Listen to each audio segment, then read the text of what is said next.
بینەرانی بەڕێز ئەو کاتتان باش زیاتر لە 40 ساڵ بەسەر فتوای خومێنی تێدەپەڕێت و لەو ماوەیدا چ بەسەر خەڵکی کوردستان هاتەوە یا ئاکامەکانی فتوا و هۆی دانی ئەو بڕیارە لەلایەن ئایەتوڵڵا خومێنیەوە چ بوو لەگەڵ سێ میوان چاوتۆی دەکەن. میوانەکان ڕەزا کەعبی جێگری سکرتێری کۆمەڵی زەحمەتکێشانی کوردستان و هەروەها بێهروزی شجاعی گوتەبێژی کورد تریبیوناڵ چالاکی سیاسی ئارێز داراپور. سپاسی ئامادەبوونی هەر سلاتان دەکەن لە پێشدا چاو لە راپۆرتێک دەکەن لەم پەیوەندیەدا دوا درێژە بە باوەسکەمان دەبێت. أشداء على الكفار رحماء بينهم. لە 28 گەلاویژی 1358 ئەتاوی ڕێبەری شۆڕشی ئیسلامی ئێران خومێنی لە وتارێکدا بە تووڕەیی دەستوری هێرشی بۆ سەرخەڵکی کوردستاندا این کۆتاگەرهای در کوردستان و غیر اون در صف کفار هستند. ئەو ئاژاوە جێرانەی لە کوردستان و شوێنی تر لە ریزی کافراندان دەبێت بە توندی لەگەڵیان ڕەفتار بکرێت. دەوڵەت دەبێت بە توندی لەگەڵیان ڕەفتار بکات، ژاندەرمیری بە توندی ڕەفتار بکات، ئەرتەش بە توندی ڕەفتار بکات. ئەگەر ئەوان بە توندی ڕەفتار نەکەن ئێمە بە توندی لەگەڵ ئەوان ڕەفتار دەکەین. ئەو فەرمانی خومێنی کە بە فتوای جیهاد ناسراوە بە پێچەوانەی پەیرەوی ئاینی ئیسلام بووە وەک دوکتور خەلیقی دەڵێت. وابوو لەباری شریعەتی ئیسلامیە و لە ڕاستیدا فتوایەکی باتڵ بێمەعنا دوور لە ئاینی ئیسلام بوو و لەباری کۆمەڵایەتی و سیاسیشەوە ئەگەر تەماشای بکەی خەڵکی کورد هێرشیان نەکردبووە سەر مەڵبەندی فارس یا مەترسی ئیسلام بخەنە مەترسیەوە. خەڵکی کورد بۆ خۆی مسلمان بووی تر نەیدەتوانێت ئیسلام خاتە مەترسیەوە بە پێچەوانەوە. ئەو لەسەری پێویست بوو ئەگەر کەسی هێرش بکاتە سەری وەکو کورد پارێزگاری لە خۆی بکە. بەڵام ئەوەی کە ئەو لە دین کەڵکی وەرگر لەو کاتەدا گەرمایەک گڕوتینێکی ئاینی هەبوو لەو کاتەدا و تەنها ئیحساس بوو نەک ئیدراک و عەقڵ و شعور و تێگەیشتن و نەک تێبینی. بەڵێ کەڵکی وەرگر یەک لە دین، دوو لە ناسیۆنالیزمی فارس کەڵکی وەرگر، چونکە فارسەکان هەمیشە دژی ئازادی و بەختەوەری نەتەوەی کوردن و نەتەوەکانی دیکەی ئێرانی شەروەها. ئەو فەرمانە بڕیارێک بوو کە لەلایەن یەکەم کەسی پایەبەرزی شۆڕش و لە لایەن سیستمێکەوە دەدرا کە مەبەستی پێشێلکردنی مافەکانی ڕەوای گەلێک بوو. دەتوانین بڵین کە یەکەمین جەهاد بوو، یەکەمین بڕیاری فۆتاندنی جیابیران بوو کە لە تەرەف یەکەمین شەخصی وڵاتێکەوە کە سیستمێکی دامەزراندۆ بە شێوەی ئیدئۆلۆژیکی سیستمی جەمهوری ئیسلامی بەڕێوە دەچێ بە دژی میلەتێک، بە دژی ئازادی و بە دژی ڕزگاری ئەو نەتەوەیە لە کوردستان. بۆ بەڕێوەبردننی فەرمانی ئەو جیهادا خومێنی ئایەتوڵڵا سادقی خەلخاڵی وەک حاکمی شەرع دیاری کرد و ڕەوانەی کوردستانی کرد. خەلخاڵی لەو توێژی لەگەڵ حوسێنی مێهری لە ڕادیۆی دەنگی ئێران چەند ساڵ پێش دەڵێت ئەوەی ئەنجامی داوەوە بە پشتیوانی خومێنی بووە. ئیمام پەسەندی هەڵوێستی ئێمە دەکات بە پێ ئەو دەستورەی ئیمام بە منی داوە دەفەرمێت دوای تەواوکردنی ئامادەکاریەکانی دادگاییکردن بڕیاری حکمی شەرعی بدەن. خەلخاڵی و کەسانی دیکە فەرمانی خومێنیان بەجێگەیان چونکە فەرمانەکەیان زۆر بەلاوە گرنگ بوو. بۆ جێبەجێکردنی جینایەت ئەوەی کە فەرمانی جینایەتەدا، ئەوەی کە فەرمانی قەتڵ و بڕەدا، ئەوەی کە فەرمانی خەڵاچۆکردنەدا بۆ خۆی نایەتە مەیدان. دەبێت دارودەستەیەکی ملکەچی هەبێ کە فەرمانەکەی بێ ئەملاولا بەڕێوە برن. هەر ئەو خەلخاڵی و خەلخاڵیەکان کە ئێستێ شەرماون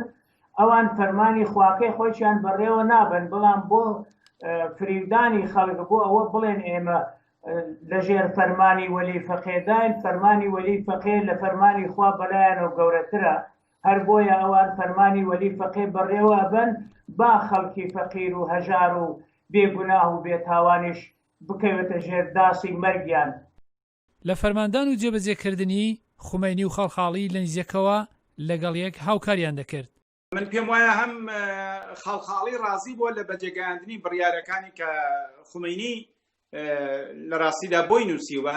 هەم خومێنی ڕازی بۆ لەوەی کە خەڵخاڵی بە شێوەیەکی باش بڕیارەکانی ئەوانی بەڕێوە بردووە. ئەوانە لە ڕاستیدا هەردووچەند یەک مەسلەک پەیڕەوی دەکەن، وەکو قوتابی و ئوستاد، وەکو با بڵێن مرید و مرشد، وەکو حوجەت الئیسلامێک و وەکو ئایەتوڵایەک و لە ڕاستیدا وەکو نوێنەرانی بەڕێوەبەری شریعەتی ئیسلامی جەمهوری ئیسلامی ئەوان ئەو کارەیان کردووە و خاترجەمیش بوون لەوە هەردوو گلایان کە ئەو کارێکە ئەوان کردویانە لە ڕاستیدا بۆ ئەوان خاترجەمی هێناوە، بۆ ئەوان لە ڕاستیدا ئارامی ڕۆحی هێناوە، یعنی ئەوان تینوو بوون بەوەی کە جیابیرانی خۆیان بەو شێوەیە قەتڵ عام بکەن و جیهادیان لە جێڕا بگەێنن. هەر ئەو ڕۆژنامەنووسەی ئێرانی لە خەلخاڵی دەپرسێ داخوا لەو ماوەیەدا کە وەک حاکمی شەرع بووە بڕیاری کوشتنی چەند کەسی داوە کە خەلخاڵی بە پێکەنینەوە دەڵێت زۆر بوون، خوا دەزانێت زۆر بوون، هەڵبەت زۆریشم لە چەنگ دەرچوون کە نەمتوانی ئەدامیان بکەم. لە کاتێکدا هێزەکانی نێردراوی ڕێژیم و سوپای پاسداران بە فەرمانی مستەفا چەمران خەریکی گرتنەوەی شارەکانی کوردستان ئێران بوون، خەلخاڵی و کەسانی دیکە لە ماوەی چەند حوتوان خەریکی دادگایکردنی پیاوان ژنان و کوڕان لە سنا پاوە سەقز مەریوان و شارەکانی دیکە بوون کە بەبێ هیچ تاوانێک دەگیران. خەلخاڵی لە ماوەیەکی کورد بۆ پرسیارکردن تاوانی مەفسەدول فیل ئەرز و شەڕ لەگەڵ خوا و دژی شۆڕشی بەسەردا سەپاند و ئیعدامی کردن و تەنها لە ڕۆژنامەکانی نێوخۆی ئێرانیشدا دەنجیان داوە. خەلخاڵی نایشارەتەوە کە لە ئیعدامکردندا پەسنی کارەکەی دەکرا. بەڵێ ئایەتوڵڵا ئازەری قومی هەمیشە پێدەگوتم سادق یەکێک لە تایبەتمەندیەکانی تۆ ئەوەیە کە کاتێک حکمی ئایدامکردن دەدەی خۆشت ڕادەوەستی تا حکومەکە بەڕێوە دەچێت و دوایی بە خیاڵی ئاسوودە دەچی بۆی دەخەوی. خومینی دوایە و فەرمانەوە و هێرشی هێزەکانی حکوومەت بۆ کوردستانی ئێران جارێکی دیکە پەشڕاستی کردەوە کە لە ڕوانگەی ئیسلامەوە جاری وایە ئەو کوشتانە لە ڕووی ئاینیەوە پێویستن وەک لە ڕابردوودا پێغەمبەریش ئەنجامی داوە. اینا باز توجه ندارن که اسلام در این حالی که ئەوانە سەرنج نادەن هەر لەو کاتەدا کە ئیسلام قوتابخانەیەکی پەروەردەکردنە، بەڵام ئەو ڕۆژەی کەزانی کەسەکان بۆ ئەوە نابن پەروەردە بکرێن 500 کەسی لە یەک جێگا لە تایفەی بەنی قورەیزە بە ئامادەبوونی ڕەسوولی خوا دەکوژن، بە فەرمانی ڕەسوول الله سەریان دەبرن. لەو کاتەوە تا ئێستانە تەنیا کورد لە کوردستانی ئێران بە مافەکانی نەگەیشتووە و کۆماری ئیسلامی بەردەوام جودابیرانی لە سێدارەداوە، بەڵام کۆماری ئیسلامی باسێکی لەو کوشتارانە نەکردووە. سەلاحی پیرۆتی، دەنجی ئەمریکا. کاگرزە بە خۆت دەزانی چەند ساڵ تێدەپەڕێت لە فتوای خومینی دەتوانین بڵێن وەچەیەکی نوێ ئێستا هاتووەتە سەر دنیا و ڕەنگە بۆ گەلێک لەو وەچە نوێیە ئاگەلی نەبێت کە فتوای خومینی چ بوو، دۆخی کوردستان لەو کاتدا چ بوو. ئەگەر بە کورتی بۆ بێنەرانمان باس بکەیت کە هۆی چ بوو کە خومینی ئەو فتوایدا وە لە دەمێکدا بوو کە کوردستان بەشی زۆری دەتوانین بڵێین لە دەست پێشمەرگەدا بوو. من لە پێشدا سڵاو و ڕێزمەیە بۆ خۆتان و بۆ میوانانی بەڕێز. دوا بە دوای ڕووخانی ڕژیمی پاشایەتی لە ئێران دەرفەتێکی گەورە مێژووی کەموێنە ڕەخسا بۆ خەڵکی کوردستان کە بە ئاوات و ئارەزوەکانی خۆیان بگەن کە ئاوات و ئارەزووی لە مێژینەی ئەوان گەیشتن بە مافی دیاریکردنی چارەی خۆنووسین بوو. بۆ ئێمە لاچوونی ڕژیمی پاشایەتی لە ئێران و ڕووخاندنی ئەم دەرفەتە گەورەی خوڵقاند. بۆیە سەردەمدارانی کۆماری ئیسلامی هەر لە ڕۆژی دوای 22 ڕێبەندانی ساڵی 57ەوە پرۆپاگەندەی ژەهراویان لە دژی خەڵکی کوردستان دەست پێ کرد. ئەوان دەیانزانی خەڵکی کوردستان دەرفەتێکی مێژوویان بۆ ڕەخساوە، بۆیە ویستیان کە ئەم دەرفێتی مێژوویە لە خەڵکی کوردستان بستێنەوە ڕێگر بن لە بەردەمیا و نێڵن کە خەڵکی کوردستان بە مافەکانی خۆی بگا. مەسەلەش تەنیا خەڵکی کوردستان نەبوو، ئێران وڵاتێکی فرەنەتەوە بوو و دەزانین بە ڕووخانی ڕژیمی شا ئەو سەرکوبەی کە لە زمانی ڕەزاشاوە دەستی پێکرد، ئەو پاکتاوی ڕەگەزی کە هەر لە سەردەمی لە 1299 لە ڕژیمی شای پێشوو و پێشووتر ڕەزاشا دەستی پێکرد، بە ساڵی 57 یەک دەحفە دەزانین کە بارحاڵ کەوتە وەزعێکی زۆر نالەبارەوە. بۆیە سەردەمدارانی کۆماری ئیسلامی لە پێشیانەوە خومینی ئەلبەتە ئەوش بڵێن بە هاوکاری، بە هاوفکری، بە هاوڕێیی شوینیزمی عەزەمەت تەڵەبی فارس ئەم ڕێگەیان گرتە بەر کە هێرش بکەنە سەر کوردستان بۆیە لە پێشدا نەورۆزی خوێناوی سنەیان خۆڵقاند، زۆر ماجراجویان کرد لەم لاولە، هێرشی ئەملاو ئەولا و پەڕاکەندەیان کرد لەسەر لە گۆشە و کناری کوردستان، تا نەهایەتەن لە ڕۆژی 28 گەلاوێژی 1358 فتوای خومینی لە ڕادیۆتاران خوێنرایەوە و بە هەموو هێزەکانی هەوایی و تەنانەت دەریاییش دەستوری هێرش درا بۆ سەر کوردستان و لەشکرکشیان کرد بۆ سەر خەڵکی کوردستان. بەڵام هۆکارێکی دیکەش ناوخۆیی کوردستان بوو. دەزانین بزوتنەوەیەکی جەماوەری پێشکەوتن خواز سێکۆلار و دژی ڕەوتی مەسەبی، دژی ڕەوتی بنیادگرایی ئیسلامی و مەسەبی لە ئێران لە کوردستان دەستی پێکرد بوو. هێزە چەپ و پێشکەوتن خوازەکان بلەخەرە موقعیەتێکی لەباریان پەیدا کرد. ئەحزابی دیکە وەکو حیزبی دموکراتی کوردستانی ئێرانیش ئەو مەودای پەیدا کرد کە دووبارە بێتە سەر شانۆی سیاسی لە کوردستان لە ئاستێکی بربەنینە. بۆیە هەموو ئەمانە بەرخ بە پێچەوانەی ڕەوتی زاڵ لە ئێران بوو کە خومینی دەستی پێکرد بوو. بۆیە ئەوان زۆر بە پەلە کەوتنە خۆیان، ویستیان تا خەڵکی کوردستان خۆی نەگرتووە و ئیمکاناتێکی زۆری لە بەردەستانیە ئەم هێرشە بکەنە سەر خەڵکی کوردستان و دەزانین ئەو هێرشەیان کرد. بەڵام کە هێرشەکەیان کرد کاک بێهروز، پێشەوەی کە چین باسی کورد تریبینال بکەین کە مەبەست لە پێکەنانی چیە، ئێوە وەک کاگرزا باسی کرد جوڵانەوە گەو کات لە گۆڕەدا بوو کە خومینی ئەو فتواییدا. ئایا پێت وایە بە دانی ئەو فتوایە مەبەستی خومینی چ بوو؟ یارمەتی بۆی کرد کە مەسەلەی کوردستان چارەسەر بێت لە کاتێکدا کە ئەو کات وەک کاک ڕزا ژەماژی پێدا ڕێکخراو هەبوون و داوای خودموختاریان دەکرد؟ سلااو لە ئێوە و سلااو میوانان و سلااو بینەرانی رادیۆ تەلەڤیزیۆنەکەتان. بەڵێ ئەو شتە کە کاکرزاش باسی کرد، ئەم لەوەتی دەولەت نەتەوەی ئێران دروست بووە، ji wextê bi dewlet netewî Îranê dروست bûye ev hersûketên dewletê yan jî ev praktîka dewletê ji bo homojenîzekirina gelên Îranê her berdewam bûye. Ferqek heye, yani em li ebadên ew komerkujiyên ku serdema Reza Şah da heta hedekî mehdûd serdema Mihemed Reza Şah da lê binerin، ابعادی وی جمهوری اسلامی کمتر نبوده. به تایبەت وقتی که کاکرزا بحث 1299 کری حتی که جمهوری اسلامی هاتی سر حکم ام لبنر مثلا لکن لورستان میلیون تیپر کری او کسی هاتن کشتن، لکردستان گله کس هاتن کشتن، لبختیاری گله کس هاتن قتل عام کردن. اوید بید بوا که جنوسید تناسب کرد. لی اب بشک سیاست یعنی هنده کس بیجن رضا شاه یعنی جی به تایبەت محمد رضا شاه یعنی سکولار بینا لاینه کیوی شیعی جهبی اب ناسیونالیسم فارسی شیعه نتشتکی دیارده کنوی سردم پاشایتی جل ایرانی هبویه، به تایبەت پاشایتی سردم دولت نتوی مدرن ایران. یا که فرقا کتی ده هیه جبر که آیت الله خمینی جبستینه که تماما دینداری دادهات مشروعیت که دینی به شکل که دینی دابه جنوسیدا که دیجی گل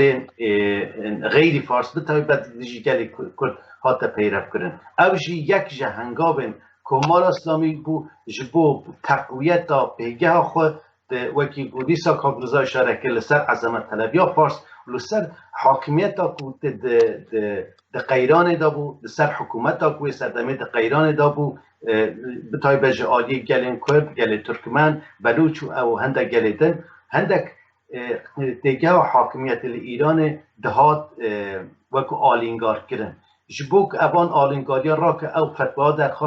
درخواست که مشروعیت بده جبو بو سیاست سرکوت کردن و هموژنیزه کردن همو گلین غیری فارس اب هنگاش بره و بردام کرد.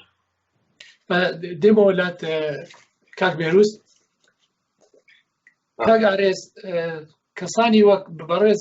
دەبی باش لە بیریان بێ ئەو دەمی سەردەمی دوای شۆڕش سەردەمیەوەی کە شەڕ لە کوردستاندا هەبوو، تۆ پێت وایە ئەو فتوایە کە درا بە تایبەت بوو بۆ سەر ڕێکخراوەکان یا هەموو خەڵکی کوردستانی گرتەوە؟ چ بیرەوەرێک تێ لەو سەردە؟ سڵاو ڕێزم سەرتا بۆ بینەرانی خۆشەویست و هەروە میوانە بەڕێزەکانت. حزبێ تۆڵە بوو تۆڵەی لە کورد کردەوە بە کورتیش باسی بکەم باشترە لەبەرەوەی کە لە سەرانسەر ئێران لە کاتی ڕاپەڕیندا مۆڵگەکان پادگانەکان هەمووی چەکران لەلایەن خەڵکەوە لە مەهابادیش هەر بۆ شێوە لە سنەیش تەبعەن خەڵک ڕۆژی 27 ڕەشەمە تاقۆم لەبیرمە خۆشم لەوێ بووم چونکاری فۆتۆگرافی مەکرد ئەمدا بە ڕۆژنامەی ئایندەکان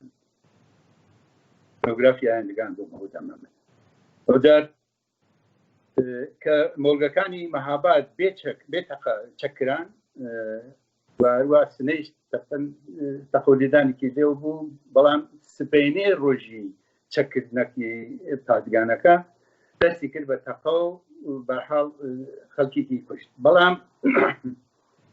ئەو مەسەلە فقط مەسەلەی چەکردنی پادگان نەبوو سەرەتا ئێمە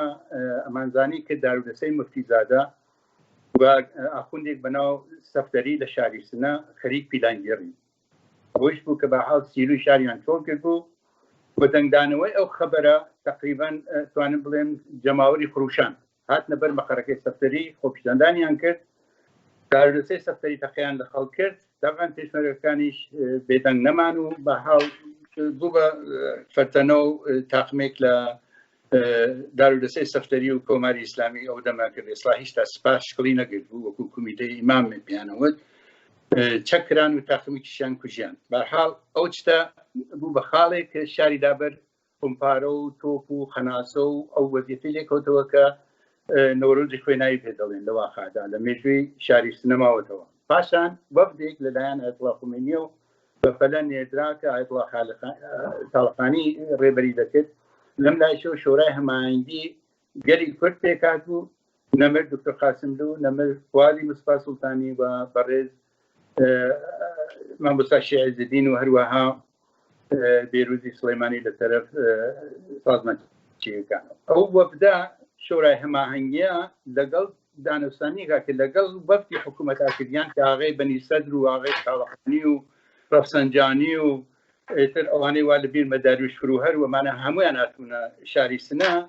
ئاکامەکەی بوو بەوە کە شورایکی 11 کەسی لە شارەکە حاکم بێت ئەوڵی شاری بووە لە تاریخی مێژووی جمهوری ئیسلامیدا بە شێوازێکی دموکراتیانە کە دەیەوێت حکمڕانی خۆی خودی خەڵک بیکات یعنی لێنا دەسەڵاتدارانی حکوومەت ئەسڵەن هیچ لاواز بوون و نیانتوان هیچ کاری بکەن حتا دارودەسەی مفتیش لەو هەڵبژاردنە شرکەتیان کرد و دوو کەس سێ کەسیان من لە بیرمە بەشدار بوون و ئەوانی دەنگی خۆیانیان ئاورد و یعنی چۆتیان لە نەزەری سیاسی و بە حکوومەتی ئیسلامی دادا لەبەر ئەوەی کە حاکمیەتی مەردمی قبول کرد ئەمما ئێمە هەمومان ئەزانین کە کۆماری ئیسلامی کە هەمیشە خەریک تۆڵەکردن و خەریک بە حاڵ پیلانگێڕی بوو چاوی هەڵ ناگردەوە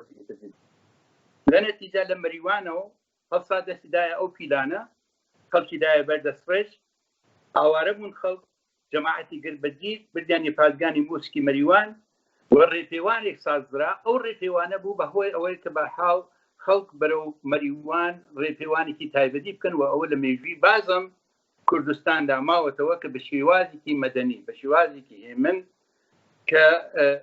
ڕێپێوان بکەن و ئێتراز بکەن بە شێوازێکی سەردەمیانە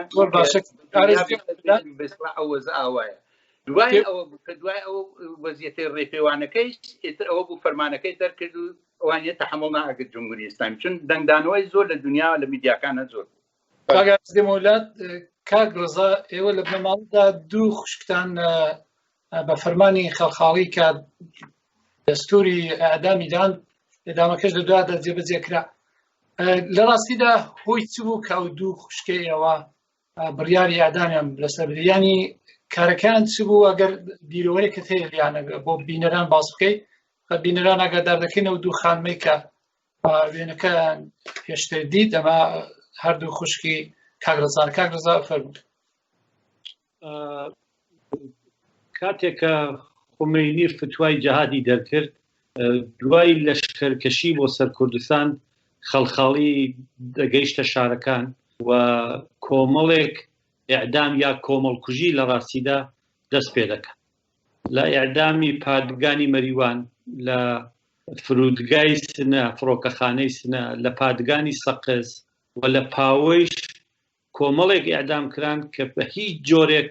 هیچ تاوانێکیان لەسەر ساغ نەبووەوە. خوشکەکانی منیش دوو کەس لەوانە بوون لە هاوینی ساڵی 58 کاتێک کە شاری سەقز گیرایەوە ئەوان تەبعید کران، شاهلای کەعبی بۆ قەزوین و نەسرینی کەعبی بۆ ماهانی کرمان دوور خرانەوە. بەڵام دوای کە هێزی پێشمەرگە گەڕاوە بۆ شارەکان و کۆماری ئیسلامی پاشێکشێ کرد، ئەوان خۆیان بە بڕیاری خۆیان گەڕانەوە بۆ سەقز و دووبارە چوونەوە بیمارستان و وەک پەرستار دەستیان کردەوە بە کارەکانی خۆی. دووبارە سەر لە نوێ لە هێرشی دووهەمی ڕژیم بۆ سەر کوردستان پرۆسەی ئیعدام دەستی پێکردەوە. دوا بە دوای شەڕی 24 ڕۆژەی سنە دەزانین کە لە مانگی جۆزەردان یەکەمین ژنی سیاسی کوردستان بە ناوی مەستورەی شاسەواری و بە دوای چەند ڕۆژ ئەودا خانمی شەهینی باوەفا کە ڕئیسی بیمارستانی سنە بوو لە 24 ڕۆژ لە شەڕی 24 ڕۆژەی سنە لە بەهاری 59 تیرباران کران زۆر بێڕەحمانە و وەحشیانە. دوای ئەوان لە ڕۆژی حوتی خەرمانانی 1359 شەهلا و نەسرینی کەعبیش بەبێ هیچ تاوانێک و فقط بۆ چاوترسانی خەڵک دەزانین ئەوە زۆر دەبێ سەرنجی ئێمە ڕابکێشێکە هەر لە دوای هێرشی دووهەم بە ڕژیم بۆ سەر کوردستان ئیعدامە سیاسیەکان لە کوردستان بە ئیعدامی ژنان دەستی پێکرد. ئەوەڵ مەستورەی شاسەواری، دوای خانمی باوەفا و دوایەوە شەهلا و نەسرینی کەعبی. ئەمە فقط تەنی هیچ تاوانێکیان نەبووە. ئەم دوو خوشکە دوو پەرستار بوون کە خەڵکی سەقز زۆر باش دەیان ناسن، ساڵها خزمەتیان دەکرد. تەنانەت لە کاتی شەڕی کۆماری ئیسلامی لەگەڵ هێزی پێشمەرگە و لەگەڵ خەڵک ئەوان بریندارەکانی دوژمنیشیان وەک پێشمەرگە تیمار کردووە، پانسمانیان کردوون و لە بیمارستان جێگایان بۆ کردوونەتەوە. بۆیە هیچ جیاوازیەکیان لە نێوان ئەو زەخمیانە و بریندارەکان داننەوە. بەڵام کۆماری ئیسلامی بۆ چاوترسێنکردنی خەڵکو و بۆ تۆڵەسەندنەوە لە خەڵکی کوردستان ئەو دوو خۆشکەی وەکو مەستورەی شاسەواری و وەکو خانمی باوەفا و وەکو زۆرێک دەیان ئیعدامی تر لە هاوینی 58 و هاوینی 59 تیرباران کرد. کاک بێروز نمونە زۆرن لەو کاتی کە خەڵخاڵی هاتوتە کوردستان و خەڵکی ئیعدام کردوون. هەربەتە لەو راپۆرتا خۆی دەڵێ من زیاتر لە 1000 کەسم ئیعدام کردووە بەلارە بەشێکی کە کوردستان دەگرێتەوە. ئەم ڕێکخراوەی کە ئێوە پێکتان هێناوە لەم بوارەوە دەتوانێت کارێ بکە؟ ئایا بەڵگە کۆ دەکەنەوە ئەگەر بە کورتی باسی کاری ڕێکخراوەکەتان بکەیت ئەو ناوەندە؟ پێشتر ئەس وێ بێژم، یعنی حتا vê gavê dewleta Îranê ya paşayetî be çi ya Komara İslamî be ji van tawanên ku li Kurdistanê û deverê dindkirine newekî mesûniyet ji keyferxwastê micazatê hebûne. Yani kes ranebiye vana bikişin mehkeme bi şeklekî. Sebeb jî ew kesê ku qurbaniyê van tawanên Komara İslamî nebûne xwedî tunûnet ya ji ev kiyanek wekû serveriyê be bêdewletî be çi be tu ça tarif dikî yan jî heta niha rêkxirawek peygir bu van tawanan nehatî bêjin damezrandin ku li ser vê arasteyê xebatekî bike. Ji bo vê yekê ku Kurdistan trîbunan hatiye damezrandin ku bikare yani em wekî kak ew ji behs kir, kak Rıza û kak Arêza wan ji behs kir, mesela gelek ew kesê hatine edam kirin çi tawanekî siyasî jî nekirin, heta li gor qanûnê Komara İslamî yani li gor menteqa Komara İslamî tenê ji ber ku xwediyê etnisîteyeka xeyrî etnisîteya Fars bin û ciyekî bûn karî kiribin wekû cenabî jî got ji bo tirsandinê ev kes hatine edam kirin. Wextê ku hewlek ji bo pasîvîzekirina Kurdan wekî netewê bête kirin, wê çaxê divêt mirov bê ne wekû em bêjin tawanekî edamkirineka siyasiya tabil yan sade bêjin sakar hesab bike, lê ev tawanekî ew e jenosîd yan gelkujî divê bête pênasekirin. Naveroka praktîka vê siyasetê divêt بیت پیناسکرن کردستان تریبونال جی حول خود دک و آکام و سیاستی ده قانون نابنتوایی ده لیب کوله و وان توانان بوان آرمانجا بکیجان آرمانجا هاتی انجام دان پیناسک کرد اب تشتکی اساسی که با تجوری وان توانا آستی وان توانا چندایتی آرمانجا وان توانا اهداف نهایی وان توانا و نهایتا حساب پرسین و کیفرخواست ده قالب امبیجن قانون نابنتوایی ده لیب کوله یعنی آرمانجا سرکی اوایه و لگور ویجی تشتکادی تی مسئله ده اوجی کاتگوریزه کنا وان توان لگور بیورن امبیجن پیورن نابنتوایی مثلا قطنامه 2184 12 سپتامبر 1966 یا انجمن گشتیا نتوین یک گرتی هست که پر اشکره پیشکارین مافین آبوری و سیاسیین گلن رسن اگر هم کرده وکو گل رسن پیناسه بکن که اگر پیناسه نتوین یک گرتی جمله بنرن وکو گل که رسن تی پیناسه کرن تبعیضا نژادی لدجیوان وکی تاوان دجی مرواتیت پیناسه کرن یعنی تاوان سیاسی ساده و ساکار نبراستی هنگاوا پشتی ویج دبیت مرو لبنره اب خالک گلک گرند دبیت ام بداری دا بحث بکن او جی او که اف تاوان که دجی مرواتیت تین کرن لگور دیسا قطنامه لگور کنوانسیون که نتوین یک بود گرتی یا 26 نوامبر 1968 وکی او توان که تابع مرور زمان نینن یعنی هرچند در باس بجی او توانانا هر بیت بین او کرن بین محکمه کرن او قانون یانج او کنوانسیون که وکو Convention on the non-applicability of statutory limitations to war crimes and crimes against humanity اب کنوانسیون گلکی گرنه هرچه توانی که دولت ایرانه ده قالب پاشایتی دا کربه ده قالب کمار اسلامی دا کربه اب تابع مرور زمانین دوی بین جزا کرنه و الوید یعنی وکو کردستان تریبونال دوی چپ کرد اگرم بکار نوعیت وان توانا به پیورن نب دولتی بسلمینن هنگاو دوام جی سرلیدان بود دزگاه پیوندی داره و اگرم آراسته دا مؤسسه که من وکو کردستان تریبونال مؤسسه بنا داواکار کردستانی یعنی دادستان یا داواکار ما او کری داواکار گشتی کردستان تریبونال ما دامزراندیه اب داواکار گشتی یا داواکار ده همی او شکایتی که هن یا جی او شواهدی که هن عائله وانه مالبات وانه کسی که قربانی وان جنایت کمارا اسلامیه وانا همی ورگره وانا کاتگوریزه بکه لسر بخبته و پاش هنگاوه کادی هایی که تشتکی اساسیه اگر ام مکاری ام دو سر کبن که شخو خبات که گلکی مهمه اگر حالتی که یعنی ام دزگاه فرمی جهانی دزگاه نابنتوایی دا بسر نکمین دبی قناقه دا دیسا گرنگو که امجبی نکن اب تاوانانا تابع مرور زمان نینن اگر وصابه ده قناقه دا تنانت اگر ام ده تومار کردن وان تاوانانا دا دکومنتاسیون و تسنید وان تاوانانا دا سرکتی بن گاوه که گلکی گرنگ محابیتیه تسنید ایران بله کاتەکەمان تەوا دەبێت دیارەگەر وەک دوای پرسیاش بێت لە بەڕێستان ئایا ئەو ڕێکخراوەی ئینگۆل لە وڵات لە ئەوروپادا زە لە هەر وڵاتێک بن ئایا سابت کراوە ناونووسی کراوە پاشان ئەگەر ئەو بەڵگانە کۆ بکەنەوە پێ دوایە دەدرێت بە چ دادگایەک دەتوان بیبەنە دادگای لاها یا دادگای دیکە هەیە نها مثلا هندك قطنامه هي قطنامه نتوي يگرتي كومار اسلامي بخو امضا کریه اگر او قطنامه امضا کرده مثلا ام بجن قطنامه کو 11 دسامبر 46 دا امضا کریه یکی به تایبت کنوانسیون ژماره 7178 لسر مافی گلن رسن هاتی باجو کردن چند خال اساسی لسر پاراستن و گشپیدان زمان و کلتور وانده هست لسر مثلا جنوسید نکردن وانده هست اگر لگور وان اوان توانا بکرن امتکارن دبر وحلا اولی دا امتکارن سری ل کمیسیونا بلند یا ماف مروی یا نتوی یک گرفتی بدن در مرحله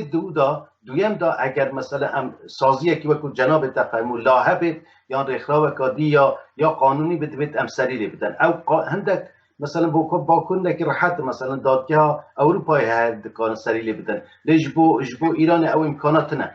دادگەین گشتی یعنی وەکی دژی ئەگەر تاوانên شەر هەبێ تاوانên دژی مرۆڤاتی هەبێ هەر دەری لە هەر وڵاتی دادگاری سەری لێ بدەی نمونای مثلا سوێدێ هەندێک شکایەتکردن کەسێکی ji ئیرانê هاتی ku destê hebû di edamê sala 67 da ew kesabê gavê li Swêdê hatî girtin û li ser lêkolîn têkirin tawanên